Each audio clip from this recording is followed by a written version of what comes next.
માર દત્તુએ મહિને કેટલા કમાવા પડે એની ગણતરી માંડતી હતી હું.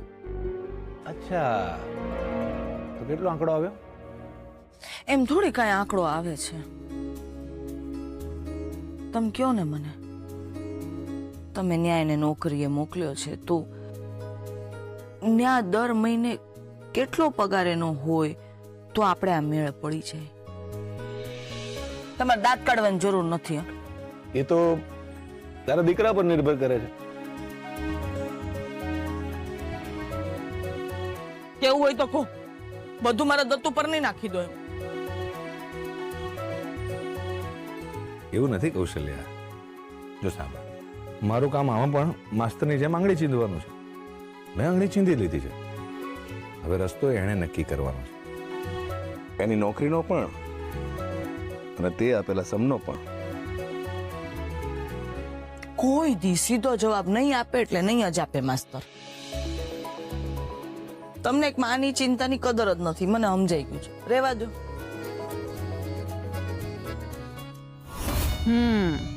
હવે ખબર પડશે ભાભીને કે પૈસા આપી દેવા કેટલા સહેલા છે પણ પૈસા ભેગા કરવા કેટલા અઘરા. હું તો ના જ પાડતી હતી કે એમ નથી, કાંઈ નહીં થાય.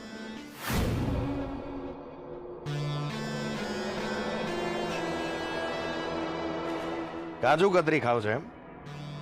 ના ના સાડી સાહેબ, આ તીખું બોલતી જીભ પર મીઠાનો સ્વાદ ચડે ખરો? બનેવીલાલ, આમ દાઢમાં નહીં બોલવાનું. જે કહેવું હોય એ સીધી સીધી મુદ્દાની વાત કરો. ચાલો ઠીક છે, મુદ્દાની વાત કરીએ આપણે. પૈસા એટલે એટલે ભૂલી ગયા પાછા તમે? યાદ કરો સાડી સાહેબા, તમે જ મને કીધું તું કે જ્યારે મને પૈસાની જરૂર હોય ત્યારે મારી પાસે માંગવાના. હું મમ્મીને કહીશ, યાદ છે મને બરાબર. તો વખત આવી ગયો છે હવે પાછો. ઘરમાં 30,000 રૂપિયાનું એક નાનકડું કપડું આવી શકે છે ઓનલાઈન ઓર્ડર કરીને ગણતરીની સેકન્ડોમાં. તો પછી મને 30,000 અપાવો ને. વાત એવી છે ને સાડી સાહેબા કે જુગારનું ટેબલ લાગી ગયું છે ને આ વખતે બાજી મારા હાથમાં. ને આપણે જે કીધું ને એ ફાઇનલ બોસ. પૈસા જોઈશે મને, થઈ જશે.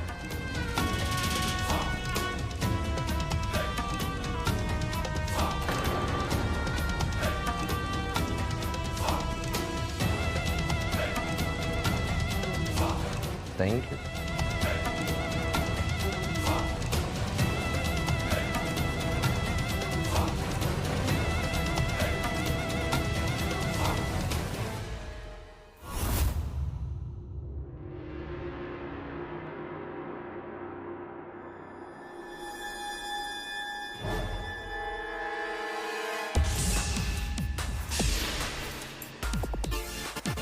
બનેવીલાલ, તમે જે કર્યું છે ને બહુ જ ખરાબ કર્યું છે.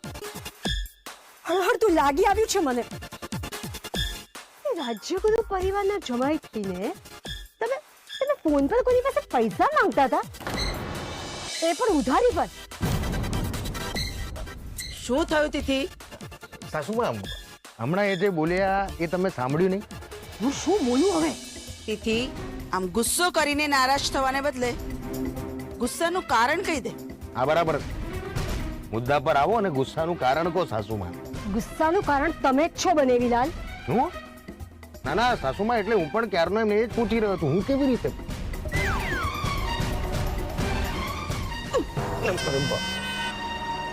મારી મમ્મી, અમે લોકો પોતાનાની પારકા છીએ. તે હમણાં જ થોડી વાર પહેલા બનેવીલાલને કોઈની સાથે ફોન પર વાત કરતા સાંભળ્યા. એમના માઇન્ડમાં કોઈ નાનો બિઝનેસ છે, એમના માટે એમને રૂપિયા જોઈતા હતા. હા બરાબર છે સાસુમાં, એકદમ વાત એમની સાચી છે. ખરેખર પૈસાની બહુ જરૂર છે મને. પણ સાસુમાં, આ ઘરમાં હું કેવી રીતે અને કોની પાસે પૈસા માંગુ? ભલે ઘરનો જમાઈ છું હું, પણ સ્વાભિમાન જેવું મારામાં પણ કંઈ હોય કે નહીં?